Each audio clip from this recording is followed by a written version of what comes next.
کوئی دکھ ہو، وہ اللہ کے سامنے اپنے دکھ کو، اپنے سوال کو کن الفاظ میں بیان کرے؟ یہ روایت ابن حبان میں بھی ہے، اور علامہ البانی رحمہ اللہ نے سلسلہ صحیحہ میں اس کو 198 نمبر روایت پہ بیان کیا ہے۔ اللہم انی عبدک، وہ اللہ کے سامنے آئے، گڑ گڑائے، عاجزی کے ساتھ وہ پیارے الفاظ سنیے جو رسول اللہ صلی اللہ علیہ وسلم نے سکھائے۔ ہر غمگین اس دعا کو یاد کر لے، ہر دکھیارہ اس دعا کو یاد کر لے، ہر پریشان حال اس دعا کو یاد کر لے۔ اللہم انی عبدک، اے اللہ میں تیرا بندہ ہوں، میں تیرا بندہ ہوں، وابن عبدک وابن امتک، تیرے بندے کا بیٹا ہوں، تیری کنیز، تیری باندی کا بیٹا ہوں۔ ناصیتی بیدک، اے اللہ میری پیشانی تیرے ہاتھ میں ہے۔ ماض فی حکمک عدل فی قضاؤک، میرے بارے میں حکم تیرا چلتا ہے، آرڈر تیرا چلتا ہے، اور جو تو فیصلہ فرماتا ہے میرے بارے میں وہ عین عدل ہوتا ہے۔ اسألک بکل اسم ہوا لک، اے اللہ میں تجھ سے سوالی ہوں تیرے ہر نام کا واسطہ دے کر جو نام تیرا ہے، میں تجھے تیرے ہر اس نام کا واسطہ دیتا ہوں جو نام تو نے اپنے لیے اختیار کیا۔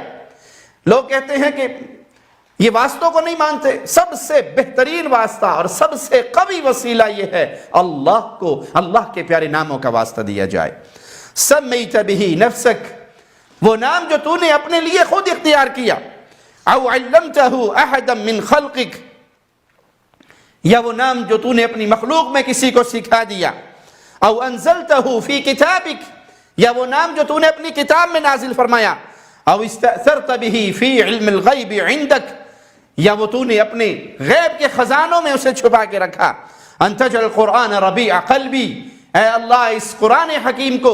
میرے دل کی بہار بنا دے، ونور صدری، میرے سینے کی روشنی اور نور بنا دے، وجلاء حزنی وذہاب ہمی،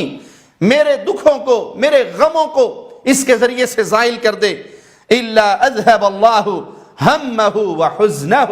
جو یہ الفاظ کہہ کے اللہ سے سوالی بنتا ہے، اللہ سے مانگتا ہے، تو پھر پیارے نبی جناب محمد رسول اللہ صلی اللہ علیہ وسلم خوشخبری دے رہے ہیں، اللہ اس کے غموں کو، دکھوں کو دور فرما دیتا ہے۔ وَأَبْدَلَهُ مَكَانَهُ فَرَجًا، اور اللہ اس کے فکروں کو ختم کر دیتا ہے، اس کے غموں کو دور کر دیتا ہے۔ رسول اللہ صلی اللہ علیہ وسلم سے صحابہ نے عرض کی، اے اللہ کے نبی کیا ہم اس دعا کو سیکھ سکتے ہیں؟ تو رسول اللہ صلی اللہ علیہ وسلم نے فرمایا بلا ينبغي لمن سمعها ان يتعلمها، کیوں نہیں، جو بھی اس دعا کو سنے اسے یہ دعا سیکھ لینی چاہیے، یاد کر لینی چاہیے، اور پھر غم ہو، دکھ ہو، پریشانی ہو تو اپنے غموں میں، دکھوں میں، پریشانیوں میں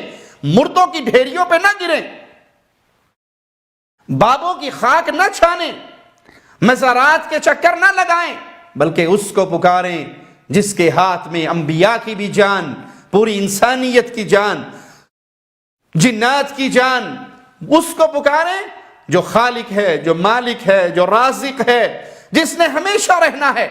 جس کے لیے موت نہیں ہے، پورے کائنات پہ، مخلوقات پہ موت آنی ہے، اور ایک خالق و مالک ہے جس پہ موت نہیں آنی، جو شہنشاہ اعظم ہے،